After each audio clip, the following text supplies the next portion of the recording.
Sure. Thank you so much for for inviting us today. I'm Dominic Kraemer, and I'm one half of the podcast, The Europeans. I'm an opera singer by training, but accidentally fell into podcasting because my old friend Katy Lee, who will say hello now. Because what? Because I forced you into it. Is that what you're going to Yeah, say? I was like, I can't do this talking thing. And then she told me that there's a thing called editing, which is why this is particularly scary for me today, my first ever media conference, where I have to talk without being edited.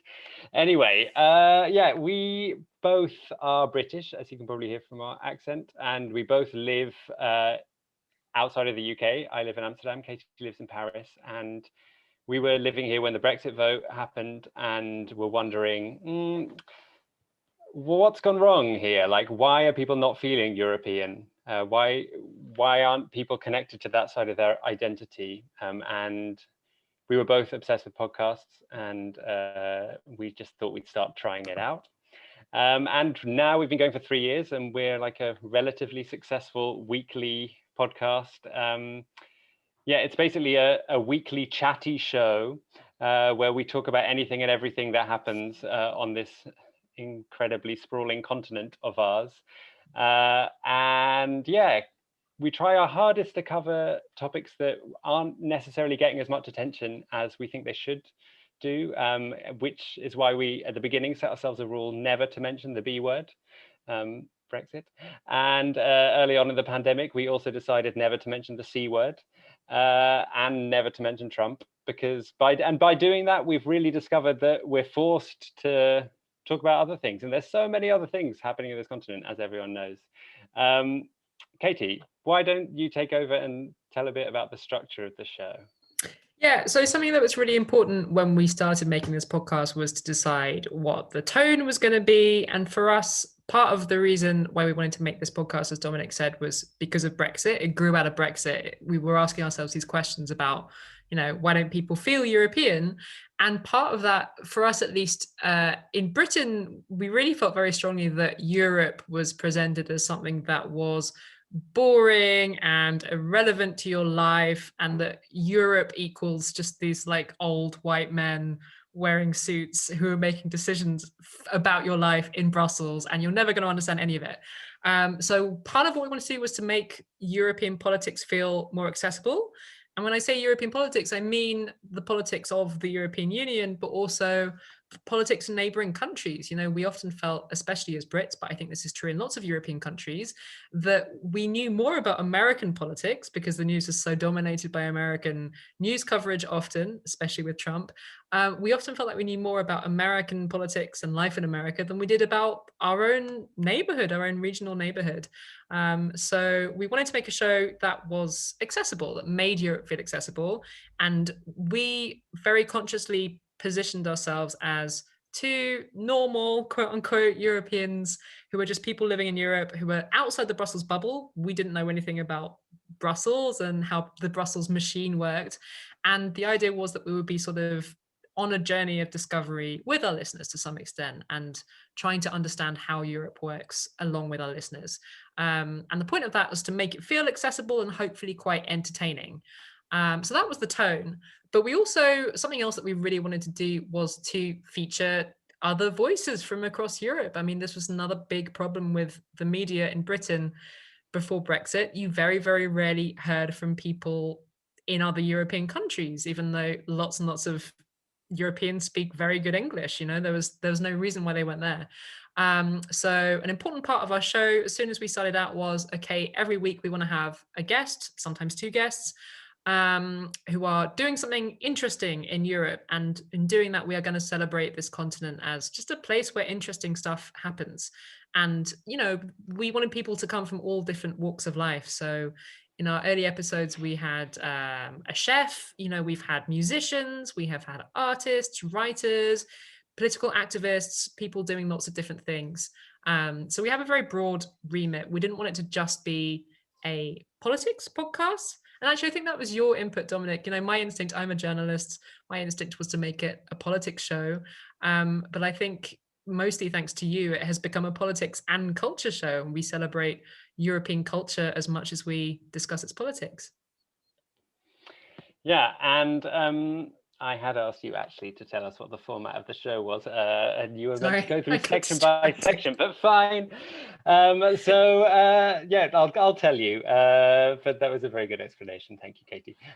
So we start each show by just having a little introductory chat. We then have a section called Good Week, Bad Week, where we round up someone who's had a good week in the week and someone who's had a bad week, quite obvious. Then we have we want to play the jingles, by the way, or we're not doing that? We can, or I think, yeah, go on, let's play a jingle. It gives a bit of an idea of the tone of that we're kind of walking this tightrope between serious and silly all the time.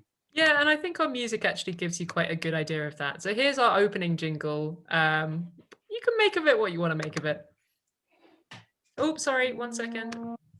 I think I forgot to. Was it working? Yeah. Oh, okay. I'll do it again.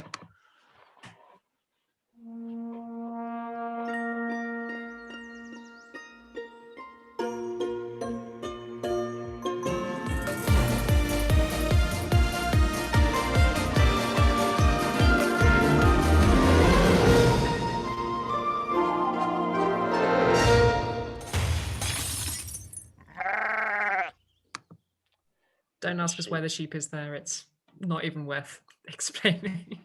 But yeah, I can carry on, Dominic, if you like, because I know I've gone off the beaten track a little bit.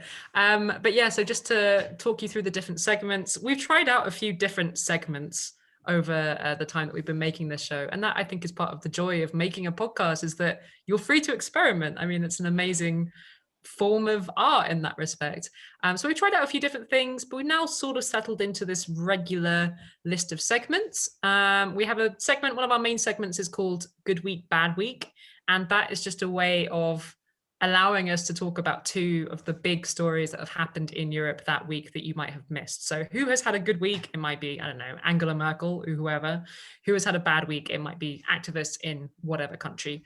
And that just allows us to talk about, you know, to really just talk in a chatty way about two of the big stories that have happened that week.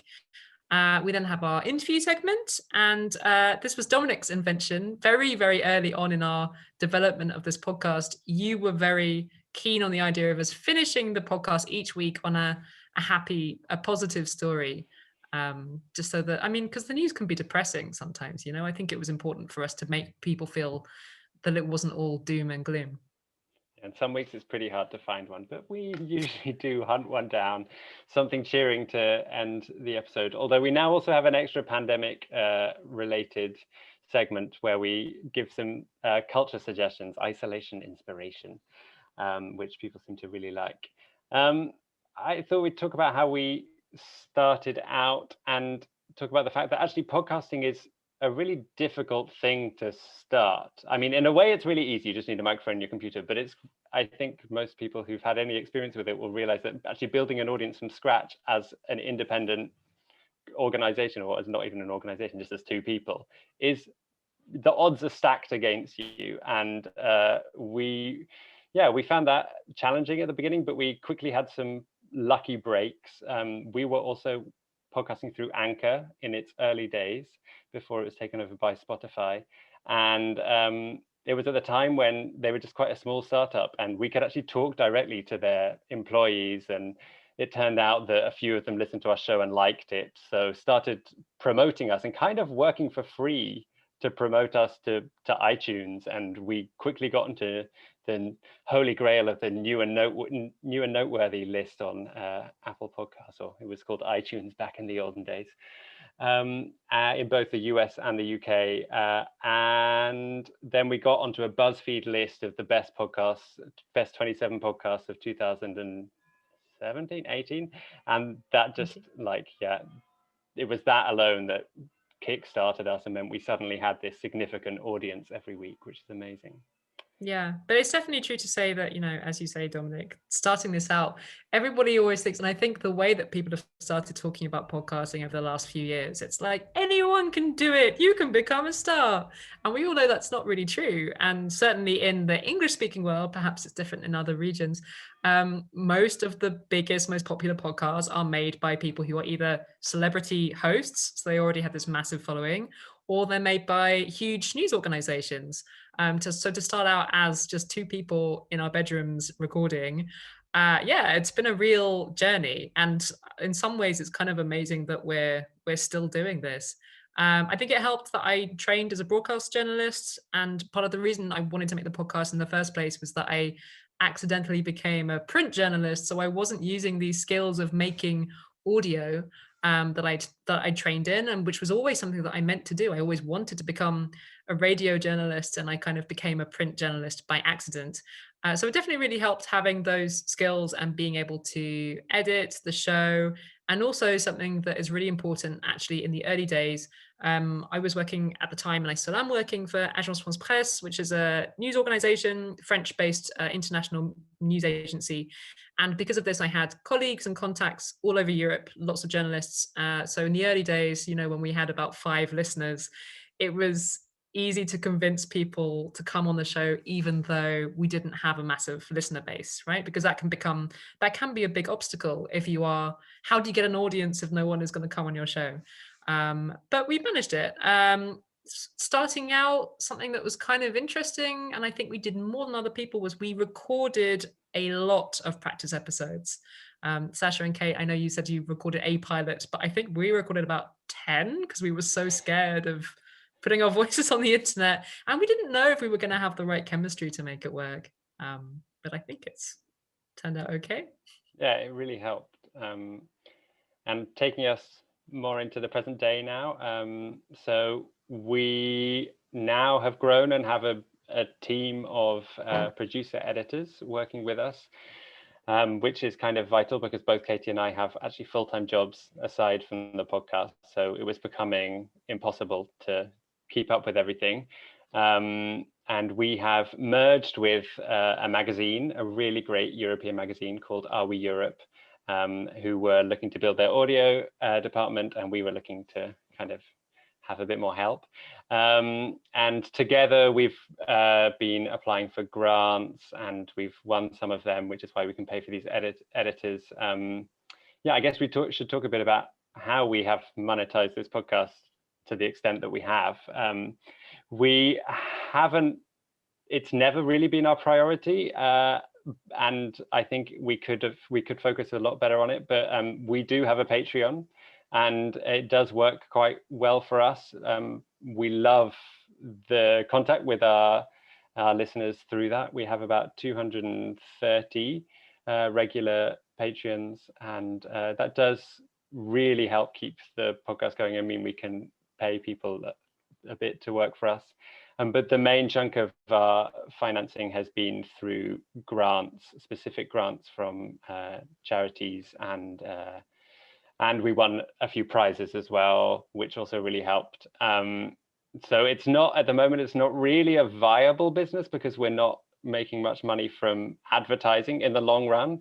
But I think we could, and we just need to imply. I was so inspired to hear that you guys just like advertise for a sales manager, and just was like, yeah, I guess we could do that. Should we do that?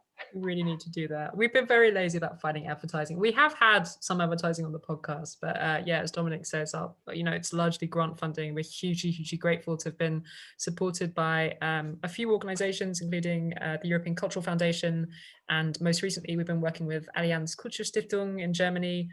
Both fantastic foundations doing amazing work. But I think part of the reason why we've got this kind of a business model is because the European market has kind of failed to produce this kind of pan-European journalism. It doesn't really exist, and when it does exist, it's very badly funded. And I think that is partly because, obviously this is a very linguistically divided continent, right? So the markets are very fragmented, it's very national based.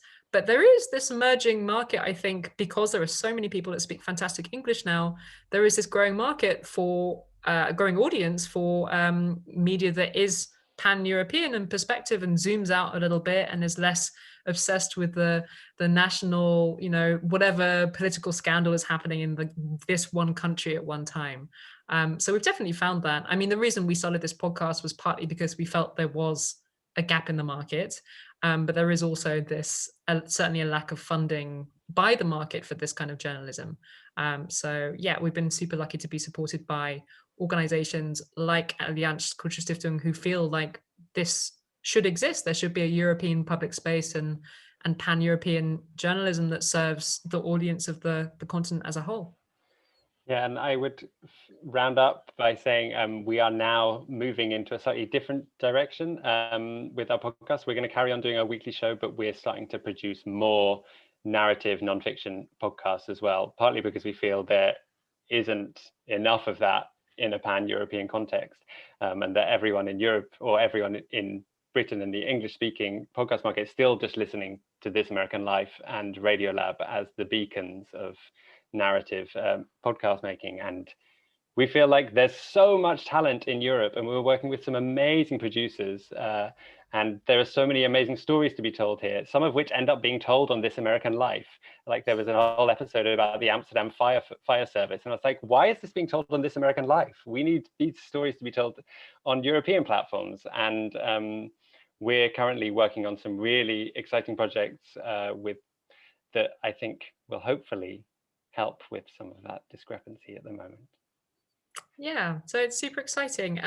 One, in terms of like challenges and where we go from now, it is still a very fragmented, linguistically fragmented, nationally fragmented market here in Europe. But yeah, like Dominic said, and like I said earlier, there is this appetite, I think, for pan-European content. So we are making these sort of first forays into narrative stuff. And I mean, one of the challenges that we recognize is that at the moment, it's really hard to work with different languages in audio. You can't subtitle things, right? All of us have been watching all these international TV shows and you can subtitle them. You can't really do that with audio. You can dub things, but there's like a lot of difficulties that don't exist with television. So we do recognize that even though we serve an audience that is mostly Europeans who speak English as a second or perhaps third language, the type of Europeans who are listening to that content in English, they're often very well educated. They're the kind of people who are sort of cosmopolitan. They feel at home in lots of places. And that is something that we're conscious of as a sort of bias in our audience. Would we work in other languages? I don't know. I mean, we could. We speak a few languages between us, Dominic. Maybe it's something we can think about. And we are working on a project right now that might include translating our first content into other languages, but it's very, very early days. And yes, there is a cat, but it's fake. That was in the chat. Yeah, this was a question from the chat. Thank you guys. Super interesting to see. Maybe before I open the Q&A, when you say like your audience grew after there's those like first, you being hit, like included in some lists, like can you share like how big is your audience? Is it in tens of thousands, hundreds of thousands? I'm just trying to get the sense, like when you're saying like you're a fairly popular podcast in terms of like